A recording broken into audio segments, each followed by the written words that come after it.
কি আর বলবো, বর্তমান সেম অপারেটিং সিস্টেমে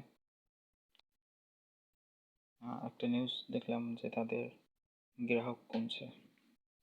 তা হাতেরে যদি এরম ঘুরতেই থাকে নেটওয়ার্ক, আমরা কি টাকা দিয়ে পয়সা দিয়ে এমবি কিনি না?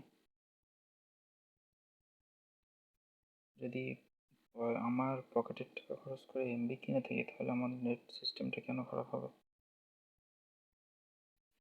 এবং এতটাই বিরক্তিকর, মানে কি বলবো, এখন তো ওয়াইফাইতে আছি, আর কারেন্ট থাকলে তো নেট স্পিড ভালো, মানে বাংলা লিঙ্ক অপারেটিং সিস্টেম নাম ধরে ধরেই বলি।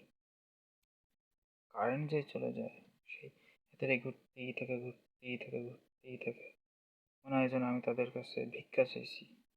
এমবি নেট, ইন্টারনেট, কেন রে?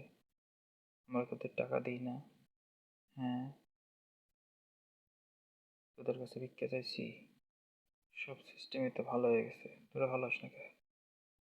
আমি মিনিট কিনি, আমার মিনিটের মেয়াদ চব্বিশ চব্বিশ ঘন্টা থাকবে কেন? আমি যখন খুশি তখন ব্যবহার করবো। তোদের লজ্জা হয় না? মজার ব্যাপার হলো, এখন তারা কান্নাকাটি শুরু করছে। কান্নাকাটি যে আমাদের গ্রাহক কমে যাচ্ছে, হেন তেন।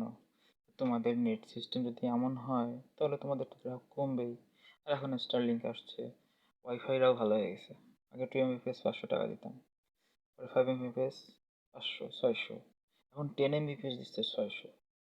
ওরাও ভালো হয়ে গেছে, আর কদিন পর আরও রেট কমাবে। কারণ আমার যখন এফোর্ট থাকবে তখন আমি স্টারলিংক নিব। আমি কেন ওয়াইফাই? বুঝো নাই? অতএব সবাই সাইজ হয়ে যাবে। অতএব যদি নিজেদের গ্রাহক বাঁচাতে চাও, তাহলে বুঝতে পারছো, নেট সিস্টেম ঠিক করো। ঠিক আছে? বাংলা লিঙ্ক, গ্রামীণ, তারপরে রবি এয়ারটেল মোটামুটি চলে, খারাপ না। কিন্তু বাংলা লিঙ্ক রে ভাই, বাংলা লিঙ্ক জানতাম ওকে গরিবের লিঙ্ক। শান্তি নাই রে। মাঝে মাঝে মনে হয় যে এই সিমটাই বন্ধ করে দিই। কি করব? সব সব ই ব্যাংকিং সিস্টেম তো ওই বাংলা লিঙ্কের মধ্যেই। যদিও চেঞ্জ করা যায়, তাও মায়া লাগে। ওরা আমাদের নেট ভিক্ষা দেয় না, আমি ওদের ভিক্ষা দিই। বুঝো না এই ব্যাপারটা? ভালো হয়ে যাও, সবাই ভালো হইতেছে, তোমাদের ভালো হইতে টাইম লাগবে না।